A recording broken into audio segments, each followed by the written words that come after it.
نگر پھیلانا چاہتے ہیں۔ یہ حکایات اولیاء تالیف حکیم الامت مولانا اشرف علی صاحب تھانوی، ناشر دارالاشاعت اردو بازار کراچی، فون نمبر 213768، فون بھی کر کے معلوم کر لو، سمجھ رہے ہیں؟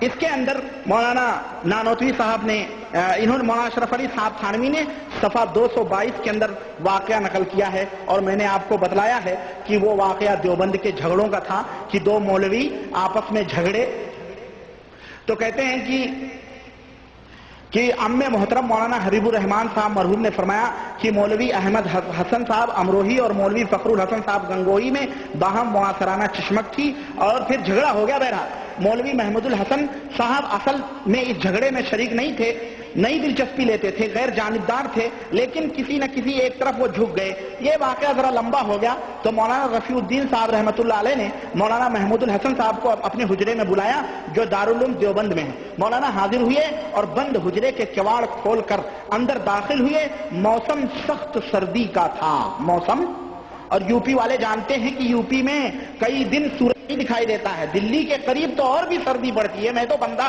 دلی میں رہ چکا ہوں، پڑھ چکا ہوں، مجھے پتا ہے کہ ادھر میرٹھ اورٹھ کے سائیڈ میں دیوبند میں سائیڈ میں کتنی سردی پڑتی ہے، بہت کڑاکے کی سردی۔ تو سخت سردیوں کا موسم تھا۔ مولانا رفیع الدین صاحب نے فرمایا کہ پہلے یہ میرا روئی کا لبادہ دیکھ لو، یعنی یہ جو رضائی میں نے اوڑھی ہے روئی کی، لبادہ جو میرا ہے، جبہ وغیرہ، یہ دیکھ لو۔ مولانا نے دیکھا تو تر تھا اور خوب بھیگ رہا تھا، تر تھا اور خوب بھیگ رہا تھا۔ فرمایا کیا بات ہے رہی؟ کہنے لگے واقعہ یہ ہے، سنو تبلیغ جماعت کے بھائیو، یہ عقیدہ سنو، تم رفع دین آمین، سینے پہ نیت، اوپر نیت، نیچے نیت، ہاتھ چھوڑ کے گلے پہ، کندھے، یہ چکروں میں کیوں پڑتے ہو میاں؟ آؤ آؤ آؤ ہم تمہیں عقیدہ بتلاتے ہیں جس کے اوپر تمہاری چلت پھرت، نماز، روزے، حج، زکات سب کی بنیاد ہے۔ عقیدہ دیکھو، عقیدہ دیکھو اپنے بزرگوں کے بارے میں۔ مولانا اشرف علی صاحب تھانوی کیا عقیدہ رکھ رہے ہیں، اور علماء دیوبند کا کیا عقیدہ ہے، جن کی تعلیمات کو لے کر کے تم دنیا کے اندر پھیلنا چاہتے ہو، پھیل رہے ہو، اور جن کی روح کی خوشی کے لیے، اللہ رسول کی خوشی کے لیے نہیں، بلکہ انجانے میں تم کہتے ہو ہم اللہ رسول، لیکن علماء دیوبند یہ نہیں سوچتے اللہ رسول، بلکہ یہ اشرف علی صاحب تھانوی کہتے ہیں کس کی خوشی کے لیے؟ مولانا الیاس صاحب نے کہا ہے اشرف علی صاحب تھانوی کی روح کی خوشی لیے۔ کہہ رہے ہیں کہ مولانا کہہ رہے فرمایا کہ واقعہ یہ ہے کہ ابھی مولانا نانوتوی رحمت اللہ علیہ جسد عنصری کے ساتھ میرے پاس تشریف لائے تھے، جس سے میں ایک دم پسینہ پسینہ ہو گیا اور میرا لبادہ تر ہو گیا، تر بتر ہو گیا، اور فرمایا کہ یہ محمود الحسن کو کہہ دو کہ وہ اس جھگڑے میں نہ پڑے، بس میں یہ کہنے کے لیے آپ کو بلایا ہوں۔ مولانا محمود الحسن صاحب نے عرض کیا حضرت میں آپ کے ہاتھ پر توبہ کرتا ہوں، اس کے بعد میں اس قصے میں کچھ نہیں بولوں گا۔ یہ دیکھو کیا سمجھے آپ؟ 9 من مٹی کے نیچے سوئے ہوئے مولانا قاسم نانوتوی، پتہ نہیں جسم سڑ گل گیا ہوگا، کیا عقیدہ بیان کیا جا رہا ہے کہ جسد عنصری کے ساتھ، جسد عنصری یعنی اپنے حقیقی جسم کے ساتھ وہ دنیا کے اندر تشریف لا رہے ہیں اور ہدایات اور تعلیمات دے رہے ہیں۔ میں پوچھنا چاہتا ہوں کہ بریلوی اگر یہ کہے کہ نبی کریم صلی اللہ علیہ وسلم غیب جانتے تھے، خواجہ ثقلین غیب جانتے تھے، خواجہ اجمیری غیب جانتے تھے، حجویری غیب جانتے تھے، پاک پٹن ملتانی سب غیب جانتے تھے، بابا فرید بن گنجکر سب غیب جانتے تھے، بہرائچ باز سب غیب جانتے تھے، تو تم تو انہیں مشرک کہتے ہو۔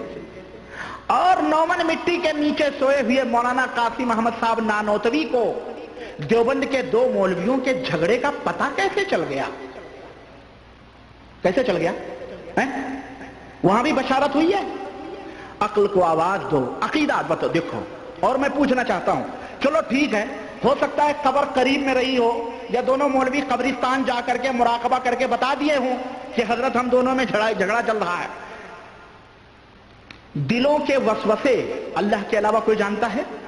علیم بذات الصدور ایک مسلمان کا ایمان اور عقیدہ ہے کہ وہ اللہ وحدہ لا شریک ہے، اس کے علاوہ آپ کے دلوں کی دھڑکنوں کو کوئی نہیں جانتا ہے کہ نہیں ہے؟ لیکن مولانا محمود الحسن کا دل کسی ایک طرف مائل ہو گیا، قاسم نانوتوی صاحب کی روح تڑپ گئی، بے قرار ہو گئی، بے چین ہو گئی۔ محمود الحسن کیسے مائل ہو گئے؟ گویا دلوں کے اوپر بھی تصرف چل رہا ہے کہ نہیں؟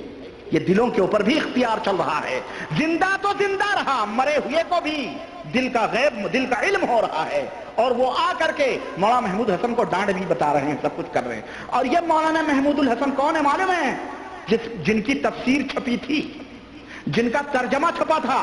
اور یہ مفکر ملت علامہ مولانا ادیب کامل عربی کے مولانا ابو الحسن ندوی کے تزکیے پر خادم الحرمین شریفین اور یہاں کے اولاد امور کو کس طرح سے گمراہ کیا گیا بیچاروں کو. یہ بیچارے اردو نہیں جانتے. تم ان کو اپنے تقدس کا, اپنے اسلام کا, مسلمانیت کا جو بھی بتاؤ گے, یہ بیچارے بھولے بھالے سمجھ جاتے ہیں, انہیں نہیں پتا تھا. انہوں نے ان کے تزکیے پر اس محمود الحسن صاحب کے اس طرح کے عقیدہ رکھنے والوں کے ترجمے کو اور ان کی تفسیر کو, ان کے مولانا شبیر احمد عثمانی کی تفسیر کو یہاں چھپنے کی اجازت دی اور خادم الحرمین شریفین حفظ اللہ کا اتنا پیسہ برباد اور ضائع کیا. بہرحال آخرکار الحمدللہ یہاں کے باغیرت لوگوں کو سمجھ آئی اور امت کے کتاب و سنت کے متوالوں نے اطلاع دی اور خبر دی, تو الحمدللہ وہ بینڈ ہو چکا ہے وہ معاملہ. اور الحمدللہ اب دوسری تفسیر چھپی ہوئی ہے جس کے بارے میں ہندوستان میں بڑا شور اٹھ رہا ہے, بڑا گوگا اٹھ رہا ہے. جناب عالی, ہمارے پاس تو وہ کتاب ہی پہنچی, بڑے ہنگامے ہو رہے ہیں. ارے یہ کون سی کتاب چھاپ دی گئی, یہ وہابی عمرہ سعودیہ کے, بڑے گالیاں بکی جا رہی ہیں. لیکن سب مہذب انداز میں یہاں کے امیروں کو اور یہاں کے بادشاہ کو گالیاں دے رہے ہیں. یہ لکیر کے فقیر ہندوستانی مذہب بنا کر کے اور گھریلو مذہب بنا کر کے عمل کرنے والے لوگ, اور جن کو دین اسلام کا کچھ پتا بھی نہیں. اور تو اور ہے, یہ واقعہ اپنی جگہ. مولانا اشرف علی تھانوی کا اس کے اوپر ٹپڑی سنو. ان کی ٹپڑی سمجھتے ہیں؟ تبصرہ, ٹپڑی, میرا خاص لفظ ہے بی بی سی لندن والوں کا ہے نا. ان کی ٹپڑی سنیں آپ. مولانا ابو الحسن, یہ مولانا اشرف علی تھانوی لکھتے ہیں, یہ واقعہ روح کا تمثل تھا. یعنی ایک کی دو صورتیں ہو سکتی ہیں. ایک یہ کہ جسد مثالی تھا مگر مشابہ جسد عنصری کے, اور دوسرے یہ کہ روح نے خود عناصر میں تصرف کر کے جسد عنصری تیار کر لیا ہو.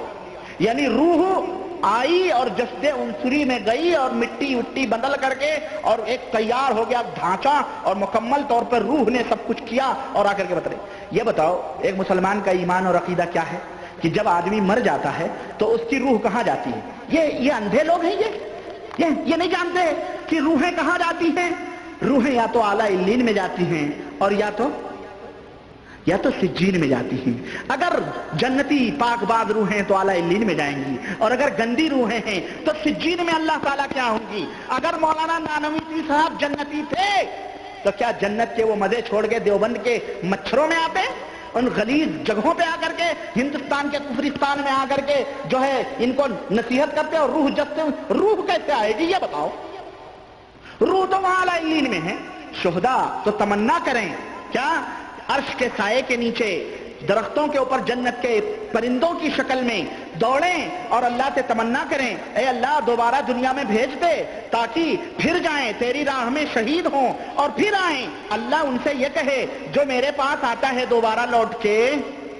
اور اشرف علی صاحب تھانوی کے بزرگ جسد عنصری میں تصرف کر کے اور دنیا کے اندر آ کے دیوبندیوں کو تعلیم دے رہے ہیں. میں پوچھنا چاہتا ہوں, کیا یہ ہندوؤں کی تعلیم نہیں ہے؟ کیا یہ کافروں مشرکوں کی تعلیم نہیں ہے؟ جو ہندوستان کے کافروں کا یہ عقیدہ ہے کہ روحیں جو گندی ہوتی ہیں وہ دنیا کے اندر بھٹکتی رہتی ہیں. ہم پوچھنا چاہتے ہیں یہ کیا ہے؟ یہ ایمان اور عقیدہ بیان کیا جا رہا ہے. تبلیغی جماعت کے بھائیوں, زیادہ اترانے کی ضرورت نہیں ہے. اگر تمہیں کتاب و سنت کا دامن چاہیے, آؤ ہم تمہیں کتاب و سنت کے راستے کے اوپر تعلیم دیتے ہیں. یہ کیا تعلیم ہے بزرگوں کی؟ اور یہ تو یہ ہوتی, اور اس طرح کی تعلیمات جو کفر اور شرک کے اور قرآن و سنت کے بطلان اور کذب اور جھٹلانے کے اوپر مبنی ہو, یہ تعلیم ہے کہ روح تصرف کر کے آ رہی ہے. نعوذ باللہ, یہ کہاں کی حماقت ہے. اور